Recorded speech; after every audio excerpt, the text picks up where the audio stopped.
If you're chill and you still wanna ride with me, hop in the whip going up and down the 5 with me. If you're chill and you still wanna ride with me, hop in the whip going up and down the 5 with me. We roll, we go, top down with the pedal to the floor. We roll, we know that vibe going up and down the coast. Bumper, yo, I'm leaving this place. The city lights and desert heat aren't really paving the way. Hop in the bucket with the ruckus, wipe the sweat off my face. 80 mph on the 5 where the sky is all gray. And now I'm heading up north where it rains all day.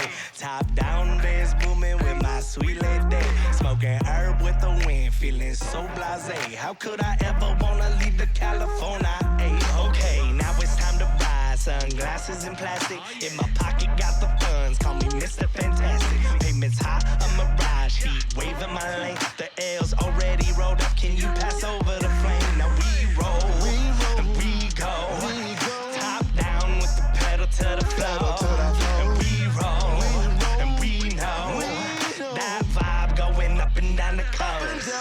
If you're chill and you still wanna ride with me, hop in the whip going up and down the 5 with me. If you're chill and you still wanna ride with me, hop in the whip going up and down the 5 with me. We roll, you know we roll, we go, you know we go, top down with the pedal to the floor. Yeah, we roll, you know we know that vibe going up and down the coast. I've been round this rock from the fjords back to the bay. Seen the red light district and the Mexican sun rays, but nothing compares to the northwest. Trees in the air, top down, wind through your hair. Southbound, lean back your chair. Yeah, we got the bags pre-packed, tent and a lamp and an ounce in the back. No hotel, finna raise at the camp. Up all night till the skies go black. Got 2 decks and a 58. Little bit late, but we rock the place. Seeking actually passionate intellectuals, yeah. Come with us and just look through our spectacles, yeah. Our tribe united, headed to the festival, yeah. Good energy, oh, we don't even mess with a man. So pack a bag and don't even stress about it, man. We roll, we go, top down with the pedal to the floor. We roll, we know that vibe going up and down the coast. If you're chill and you still wanna ride with me, hop in the whip going up and down the 5 with me. If you're chill and you still wanna ride with me, hop in the whip going up and down the 5 with me. We roll, we go, top down with the pedal to the floor. We roll, we know that vibe going up and down the coast. We go, top down with the pedal to the floor. We roll, we know that vibe going up and down the coast.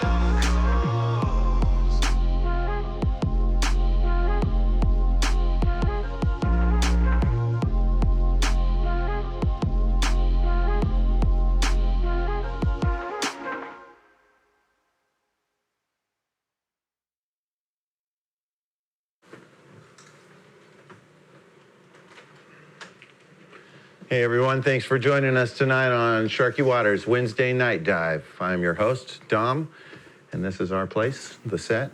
And we've got Tor behind the scenes, off camera, behind the wires, bringing all of this stuff to you. That was his new hit coming out, early release of Grandmasters with Torbjorn and Joe Fish.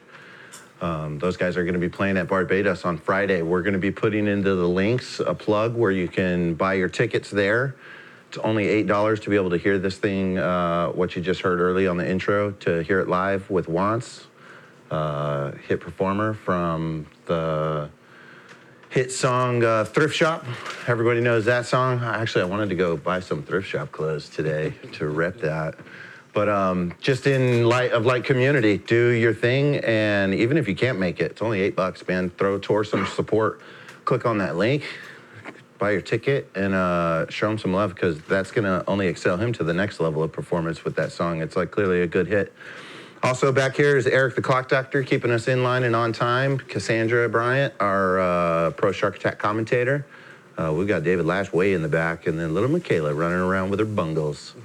So today on the show, we're going to do the same old open swim. That's a 30-minute window. When Eric drops the timer, we're going to start. We'll do our drill warm-up, and then we'll do the interview with our guest here. And then we're going to do the shark attack. He and I are going to take a race to 7 and 9 ball. Today joining us is my good friend, Brian Trudeau. Come on up to the table, dude. Thanks for coming today. Well, thank you for having me. Here. This guy has done a lot of help with me for doing a little bit of like housekeeping here before we get to playing. For his business, Trudeau Automotive, it's 9220 South Tacoma Way. You can go bring your cars there, play pool. We got now 3 9-foot tables in there, all Brunswicks with brand new rubber, brand new cloth. Brian takes real good care of those things. He's footing the bill on that stuff by taking care of my vehicles with his work, so I can attest to how good he is with the vehicles, and he can attest to how good Clean Slate Pool Tables is with the pool tables. So shout out to sponsors of the show. He also hosted the season 1's finale, so if you guys want to check out a little bit of footage of what his shop looks like, you can go to the YouTube channel of Sharky Waters, check out that page. And then also a shout out to Tipsy Tomato, our sponsor and local bar where we go and eat pizza after the show every week. They'll also likely be the hosts of the season 2 finale this season. And then, of course, Harold Prine from Prine Custom Cues giving me the Optimus Prine shaft to play with. Hopefully I can do it some justice and like put it to the test against this guy. He shoots a lot of pool. Bring the heat. Clearly does a lot of playing himself by having those 3 tables in his own shop. But he and I are like in real similar camps where despite what people think, we spend a lot of time doing like our real work instead of playing on the table. So it's a pleasure to have you on.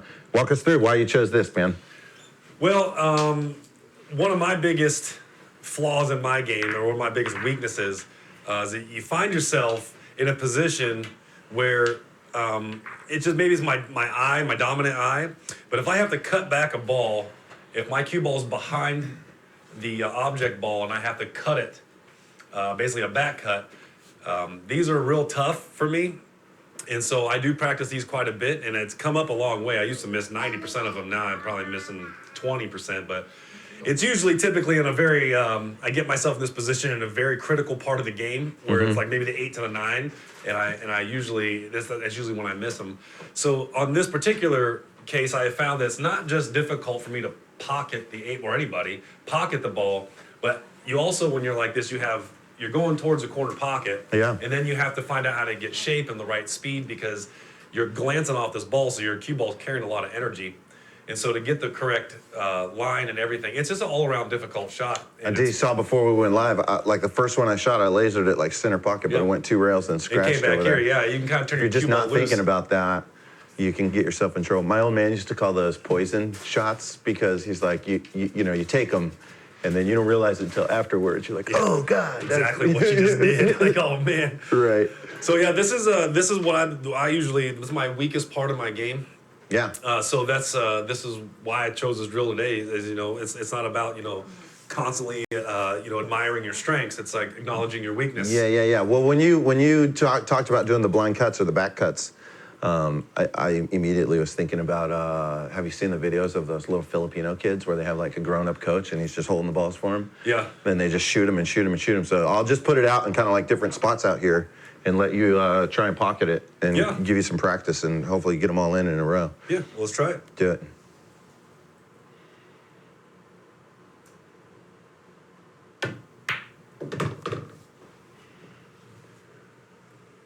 Now let's talk while we do it. We got the brand new Gold Crown.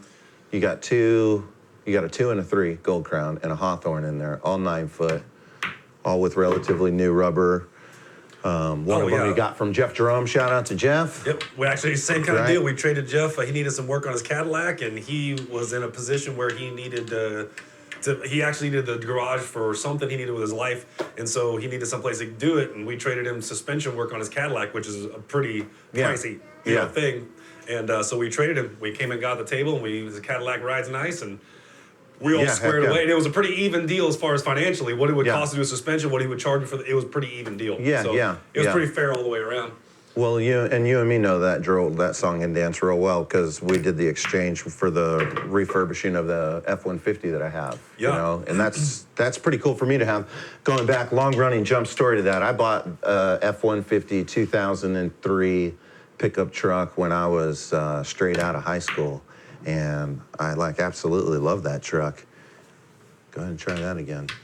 And, long story short, I wound up getting rid of that truck and, wound up going to Hawaii and getting rid of vehicles altogether and then started working for myself. And eventually it was just I really want that truck, stick shift. It's a 5-speed stick shift, which, you don't find a lot of. No, they're not common because a lot of people don't want those anymore, so they stopped making them. Well, it's pretty labor intensive, I've actually been driving around in the automatic car that you left, Big thanks to you. You've totally kept me on the road. I'm going to bring it out a little bit on you here. Yeah, let's get it. Kept me on the road throughout the rebuild and stuff like that, but I've been feeling pretty lazy and comfortable with the automatic transmission lately, and just anticipating that now that the truck is done, I'll be driving that one. Oh, and plus a brand new clutch. Getting my clutch leg ready. Yeah, that clutch, you pulled a millimeter off the floor, it's engaging, so it's brand new. Yeah. There's no question about it. That thing, which was funny, I'll tell your viewers the same I told you, it was a very weird truck. The truck has 185,000 miles on it. Mm-hmm. And when I pulled the motor apart to do some inspection, I'm expecting to see a motor that's 185,000 miles. We got worn cams, we've got, worn bores, just normal wear. Mm-hmm. Your motor was perfect. Yeah, you were telling me how weird that is. I had to take these parts to Delta camshaft and say, am I crazy? Yeah. They looked at it, they mic'd it, they're like, no, this cam is perfect. It's wild that you say that because, I drove that truck from Texas, and it used to be a oil field maintenance truck. That thing it's got to be looking at some of the roughest miles a truck can put on out there, Yeah, which makes sense. If it was a company-owned truck, it's very likely that they took very good care of it. Yeah. For sure. Service the bejesus out of it, because if it goes down, they're losing money. Yeah, once you get a personal vehicle, that's when you start it's slipping. actually more cost-effective to maintain it well rather than do the giant repairs when you beat it to death and break it down. Yeah, absolutely. I know that from, hauling heavy pull tables in vehicles for years. We once did the heated Verhoeven tables inside of the Elks Lodge. We've been saying we're going to go in there and play on them. We really got to go in there. Yeah, we really do.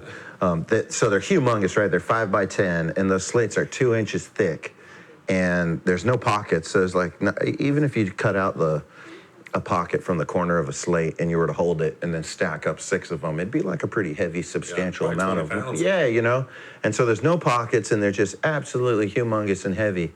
And we wound up moving them from the old Elks Lodge where they used to be to my shop, which is about a mile down the road from here, maybe 6 miles total. And 3 trips, right? 3 slates in the van, move the slates, go back. 3 slates in the van, move them, go back. 3 slates in the van, move them, go back. Blew the bearings out.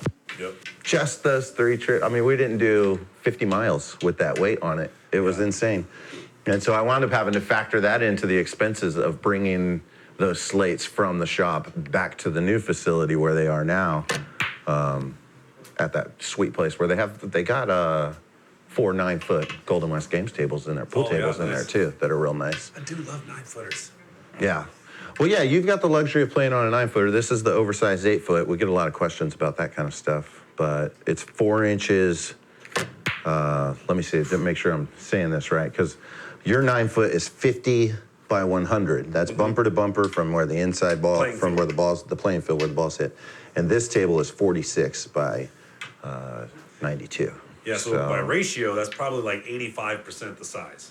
Yeah, that sounds about right. It's almost imperceivable unless you actually measure it.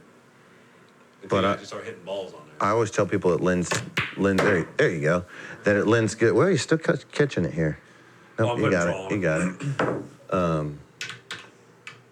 Tell people it lends good to going down to the 7-footers because all the league and stuff like that is playing on the 7-footers. Yeah. You guys may recognize Brian from comment threads about the league and stuff, and we were already talking about it before the show started. The hostile drama. Yeah. But walk us through some of that. Unpack. I'm going to take a turn at it and shoot. Yeah, man, I'll blow them up. You spot them for me. What happened to our tunes? We don't have any tunes today? Oh, hit. We normally have tunes in the set. I don't know if you guys have them in the audience there in the... Oh, okay. Oh. We totally have tunes. My bad. I forgot. Oh, thanks. Oh, there we go. Technical difficulties in the background. Sorry about that. Also, sorry about the hesitant feed of the internet channel. That's directly the host's responsibility. I should be like upgrading the internet speed soon. It's been on our punch list for a while though, but we're all just a bunch of people trying to get it all done. We had a really good meeting this week, Sharky Waters meeting, like all staff meeting. It was super good. Making plans for our retreat, getting everything worked out on having people come and basically creating a curriculum of self-improvement based on pool, or pool improvement based on self-improvement. You know what I mean? Yeah, they go hand in hand. Yeah, 6 so- and 1, half a dozen. You're one of my favorite friends as far as talking about the ins and outs of like being the change you want to be in the world. You have to. You know, because You have to. with us bartering and stuff like that, I'll speak openly, that there's like times where I feel like I'm on the bottom of it, and I know there's times where you feel like you're on the bottom of it, but we just kind of like grind through that, and at the end of it, we both have like what Both we need, realize like we're both just, have what we wanted. It's done. Yeah, you just start realizing like it wasn't really that big of a deal. Yeah. I was way off. I knew that was going to happen there, though. This is a good shot to practice, you know. Yeah, that's why I've been doing it. I was working on a guy's table today, and we played a little bit right afterwards, and he wound up having to shoot a jump shot, and he like shot it real awful. And then a little bit later, I had to shoot a jump shot, and I shot it like pretty clean. He's like, "Oh yeah, you're real good at jump shots." And I'm like, "Well, when you like overshoot and pull," because I'm telling myself, well, if I was playing good, I wouldn't have even needed. You ain't I wouldn't have even. Yeah, I wouldn't have even had to pull that out.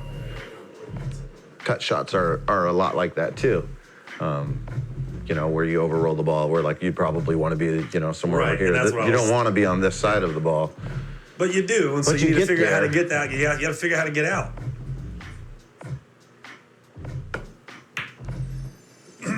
That's kind of what my head was at. Is like, you know, I can piss and moan that I got on this side of the ball and I don't like these shots, or I can just approach it as like I'm here now. Yeah. And then, you know, just get good at these shots, and then you won't need to be so upset.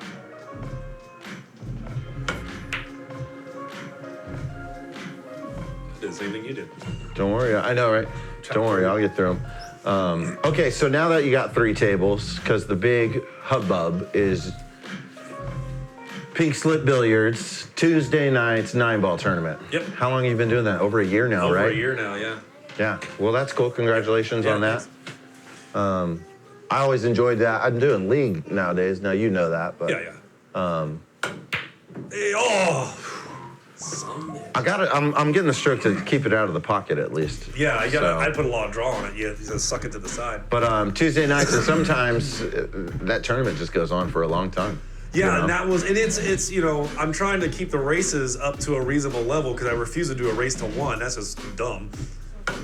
Yeah. And, but also we can't do races to 4 and 5 because it's a Tuesday. People got to work and they don't want to be out till 1 o'clock in the morning waiting to play. Right. And so we've kind of had to massage the. I want to start at 7:30, you know, and obviously pool players are stylishly late, and so they start strolling in at 7:45, 8 o'clock, 8:30, and Daniel shows up at 9 sometimes, you know. So, or Lash calls me at like 8:45 and says, "How many you got?" Got some real assholes in the game of pool, you know. It's true. But I try to get everybody in because it's, the reality is I'm not a bar. I'm not doing this because I need people to come buy drinks and liquor. I do it because there is no 9-foot action in Tacoma. Yeah, I'm gonna take like a small second and on behalf of like Daniel and anybody else, you know, I've got my stepson Hank who plays every Thursday with us here. But he's played at your shop a couple times. Yeah. That's like very rare to find a 9-foot table where a young kid could go play on. You know? I think And it it's actually go into the totally establishment. family friendly in your place for literally all ages, where our children go play there, and we can bang balls while the kids play in the little Tyke's house, and you know, ride around their tricycles all while it's raining outside. It's like a pretty cool place. Jessica Orth was another example where she could bring her babies and come play pool, you know, and cause she's, she loves playing pool too. But what is she gonna do with her babies? They can't bring them to a bar. Yeah. See, now I know that your long-term goals had been the 10-ball tournament. Yeah, no, I really, yeah. So where my mind's at in pool right now is I prefer and actually enjoy the higher level difficulty. Higher level players, higher level games. Nice shot. There you go. Maybe higher level might not be the right word for it. More difficult.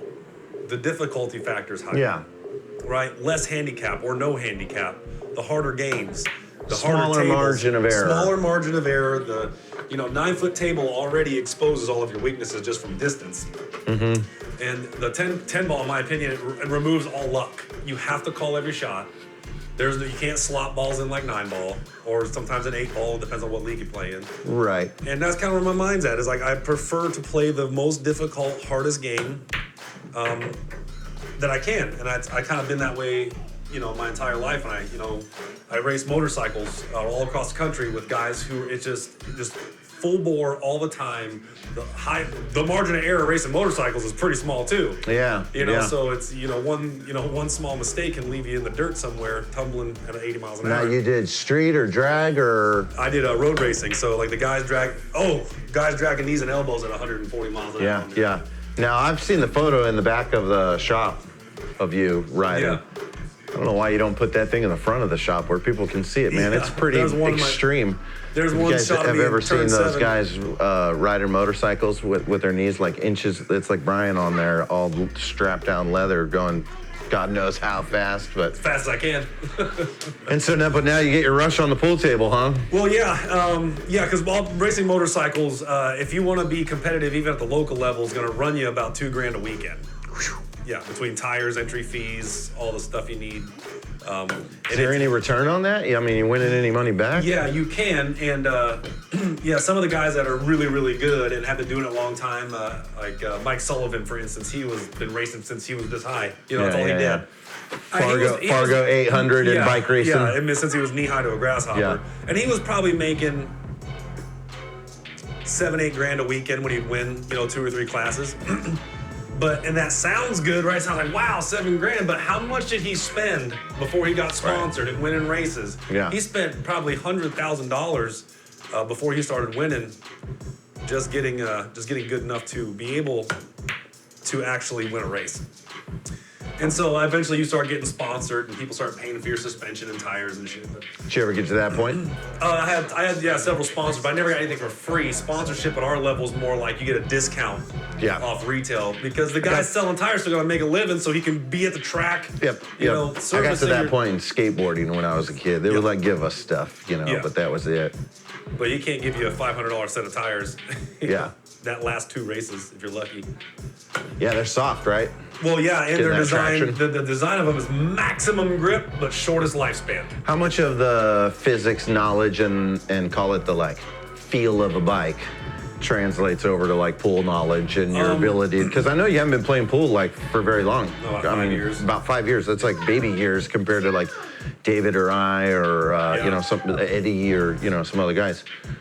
But you're like Eddie and I were just talking about this the other day about how you like came and ramped up quick and hit what we all like. Where we all live is at the plateau, and you're like, oh well, welcome to the plateau. Yeah, hey guys. But it didn't take. It doesn't take long, and I wonder where that background where that that sharp quickness that came from. Well, here's what I can tell you. The physicalities racing motorcycles is there's probably no similarities at all between pool and the physicalities of racing motorcycles. But the mental game is absolutely undeniably very similar. Because what happens is when you're racing, once you learn your craft, whether it be a car, a bike, it doesn't matter what you're racing. Once you learn that craft, it's all about it's all about race craft and where your mind's at and knowing how to have laser beam focus. And you have to be able to make decisions right now, and they have to be right. Cause throttle engagements and whatever. They have to be, and how smooth you are, tell me that doesn't translate into pool. You gotta be smooth on the brakes, smooth on the throttle. You have to be smooth in your stroke. Yeah. You can't muscle everything, otherwise you're gonna wear yourself out physically and mentally. Yeah. So the mental game from racing anything to this is actually quite similar. because you have got to focus and you can't do anything else. And that's one of the things I really loved about racing. You do the other side. Yeah. What I really loved about racing is that you got 20 minutes to where you are only 100% absolute pure focus on what you're doing. There's nothing else in your mind. It's one of the only times in life that I've ever experienced that.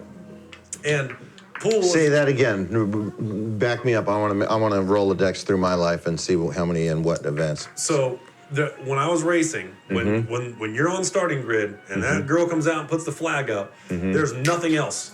Everything else, I mean absolutely everything else is gone. Yeah. It is only what's in front of you and what you're doing, and it's pure, unadulterated focus. Yeah. And it's a part of your brain that is very difficult to access because in our normal lives, everything's so kind of mundane. Yeah, and I gotta liken that probably to my sailboat racing. And I wish that I could, I certainly spent and have spent a decade since, 2 decades since my sailing racing career trying to channel that focus. But something that's so immediate, like the snap of your fingers, and I know that you understand. Like it's a struggle to bring that focus to the pool table when it's just so immediate and unavoidable, and in that adrenaline, there's an element of that. Yeah, when your life's to on the line, you can actually kill yourself. Your brain's Right. like, we'll handle this one over here later. Right. But when you're at the pool table, you know your life's not in jeopardy. You're not going 180 miles an hour. But that level, that unadulterated focus, I've been there on the pool table, but it's difficult to achieve when you're there. Yeah. You shoot your absolute best every single time for where your best might be at the time when you're practicing, right? Call that the flow, right? Yep. Your flow state. Whatever. Yeah, there's a bunch of names for it, but Yeah, the Chinese call it qi, and Zen or whatever. Yeah, Indians call it prana, and it's pure, unadulterated. 1000% you are only focused it's like on what some of the stuff we're going to be helping people tap into with our retreat through some yoga and meditation and all of that stuff, but with like more pool and body awareness, focus. So yeah, pool will actually strains more of your mental, where it exposes where you're mentally weak, which is all of our games are. Everybody knows how to put balls in holes. Can you keep yourself from unraveling when you miss one? The game itself is very simple. We were talking, Tor and I and Jacqueline were talking about the other night, and the concept of it, is simple. All the like external angles and variables to it is what wound up catching us off guard. And kind of the name of the show, Sharky Waters is in the like misunderstanding behind sharking and like being a pool shark, is like you're trying to hide how good you are so you can steal money from people. And while there are people out there doing that in our world, we call those hustlers, that in order to lie to your speed. And a person who sharks you is someone who's like trying to fuck with your mind. If I'm like, getting all loud and in your shot, like technically me standing here would be sharking, but because of the drill we're just doing and all of that, it's proper to the etiquette, but etiquette to the game is important, and that's one of the things, honest to God, that's really what I really love about pool, is it's a gentleman's game. Absolutely. It's a level of respect and class that was not on the racetrack. At the racetrack in the pits, we were a bunch of alpha, arrogant, just everybody. I mean, you just had so much testosterone, you had to have it. Sailing is very much very bougie, it's a lot of like dare I say vulgar displays of wealth, just buying parts and pieces to your yacht to make it seem as expendable income. Yeah, exactly. And it is indeed like increasing your tact time. Your velocity is made good towards the target and all of that stuff, but nonetheless, there's just an element of vulgar display of wealth was a good way to put it. It's a very good way to put it. But I imagine there's that in racing too. Well, let me tell you a story. I mean, Chet Kanaski's married to Ashley Judd, right? So that's big money. Yeah, that's big money. In racing, if the phrase went, if you want to make a little bit of money racing, start off with a lot, right? Yeah. So we went racing with some of these. I raced so imagine racing as like a pool league, right? So you have all these different leagues and different. They call them. Ball in hand. No. We only got like 5 more minutes or so may as well get some playing then. So there's different racing organizations, right? And Up here, the local group, Make it all we weird. call it the APA, was called WMRA, Washington Motorcycle Road Racing Association. Okay. Then you have like the kind of minor leagues of the pros, was WERA, West East Coast Racing Association, and then the APA, ironically, or not the APA, the AMA, American Motorcycle. That's where all the pros went, right? Yeah. These are the toppest, fastest, craziest factories supported. And so I raced in WERA, which is like minor leagues, which would be like Okay. something like, you know, the guys who play pro and come out and fuck around a big tournament. Yeah, yeah. And these guys were just retarded fast, right? Where's the two ball? We don't have two ball. So, but what we found is we would go to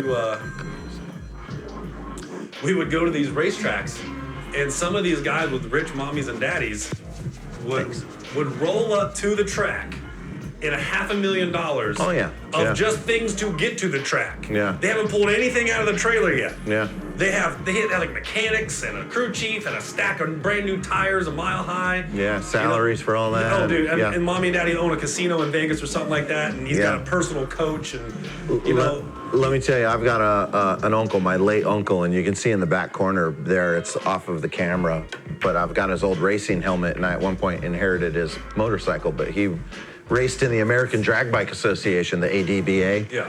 In what was the Eliminator class, which was basically, if it was like a street legal vehicle, it had blinkers and it had, you know, So turn it's like signals super and all that stock, stuff. like stock as you can get. You can't soup it Right. up. And he went from 151st place to 3rd place in his first season. That'll do it. Yeah, totally. And then wound up dying in a motorcycle accident. Bless his heart. And then I just want to stop and like check in with this. Like I was thinking about this earlier today because when I was a kid, I had him who was hey, that's cool. Thanks, David. Yeah, it's Uncle Tony, man, right there. And so Uncle Tony was racing, and at the time, Uncle Frank was racing Mazda RX-7s, rotary motors, and all of that. Rotary motors. And Those are fast. and then I have another uncle who was flying Apache helicopters. And this is all when I was in high school. And I'd always be like, my uncle's doing blah, blah, blah. And my uncle's doing blah, blah, blah. And a lot of my friends like misunderstood that there's 3 different uncles. And it kind of became this like, dude's like lying about his uncles or his uncle or whatever, this one guy. Whoever these people are. Yeah. And so it's funny how fast forward and then checking in with all this stuff, my uncle flew Apaches. He's like working for the NTSB now and like literally investigating Kobe Bryant's helicopter accident. Yeah, It's we were- funny how some of that like remarkably unbelievable storytelling from my uncles just still continues on to, you know, my uncle who used to race RX-7s like is leading one of the NASA projects bringing the shuttles back from Mars with like the multiple reefing parachutes and Oh, Jesus Louise. stuff like that, but like literally rocket scientist, like uncollege educated, like mechanic, you know. Yeah, some of the smartest people I know never spent a day in college. Yeah, yeah. Well, my mom, she's done 35 years at NASA without going to school too. So none of your mechanic stuff that didn't come from your service or how, it's all Nope, just a garage mechanic? since I was Michaela's age, I was taking my big birds apart and stuff like that, trying to figure out how they work. And you know, I've always been very mechanically inclined. Wasn't mechanically refined, which is a different, you know, because you can be mechanically inclined and screw a lot of stuff up because you're not refined. For sure. And I was when I was racing, I had a sponsor named Dave Alexander, who's been a 30-year master tech, owns several very successful shops, and now he's like in his 60s. He just wants to tinker on motorcycles. He gets called by MotoGP all the time, which is like Formula One of motorcycles. They call him all the time to come be crew chief over there, and he's like, no, Yeah. I'm done with all that, you know. Yeah. But he still does the pro level stuff with Larry Pegram. But when he was sponsoring me, nice. I was working radiology at the time, and I asked him if he wanted some help because he's bought races for me. He paid my entry fees, did my suspension. He's legitimately sponsored me. You know, so I asked him. I was like, "Hey, man, why don't you let me come over to your shop and help you out? Even if I gotta sweep the floors, you know, let me help pay back some of the money you donated to me to race motorcycles." He's like, "Yeah, sure." Well, I hung out with him side by side, working with him for about a year and a half, and he taught me a lot of things on how to be a more refined technician. And so it stuck with me. And when I got done, I, started my shop, and well, it wasn't right after, but started a shop, and I, continue to educate myself on all the stuff that I need to know to be a good technician. Yeah, I mean, just to, I see we only have a couple more minutes. I want to go over, like, Rolodexing in my head. I had a vehicle that had a front quarter fender smashed in, and you totally repaired that, as well as some beyond the body damage. There was some, like, mechanical work on that truck that got done. Oh, yeah, I remember that. And then I had that was the truck that you had shot me a text message in the middle of working on that truck, and the text message said, I found a nest. A rat's nest. A rat's nest in a sewage pit in your manifold. And I just like responded to you, what? And you were like, a rat's nest, like a home. For rats. And their sewer pit. You just like restated the whole thing. And I was like, is that the craziest? I texted him, is that the craziest thing you've ever seen in a car? And he was like, not even close. But just FYI, you got rats living in your But stuff. just so you know. But that truck wound up running like a top, And then I'm excited to go pick up the new truck. It's probably going to get picked up tomorrow, I imagine. Yeah, no, it's running great. Actually, we took it for a test drive. It was running really well.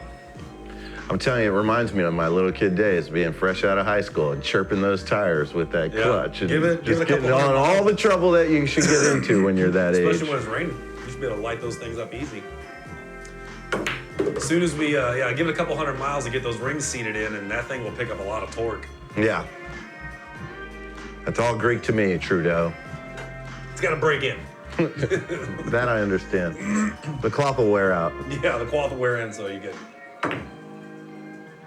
Well, we've been on a little like tech support with our like web video streaming people, and so to everyone in the chat rooms who's been hanging out and letting us know that we've got a little choppiness, what we're gonna do to make that problem not be a problem anymore is we're not only gonna take a quick break from the crew match, but we're actually gonna split this video in two. So if you're watching us on YouTube, just in about 30 seconds or so after the video cuts out, just hit that refresh button and we'll be right back with you. Same with YouTube and Twitch people and Facebook, Periscope. We just got to change a couple settings on our internet stuff here, and then we'll be back looking and sounding better than ever on Sharky Waters Wednesday Night Dive.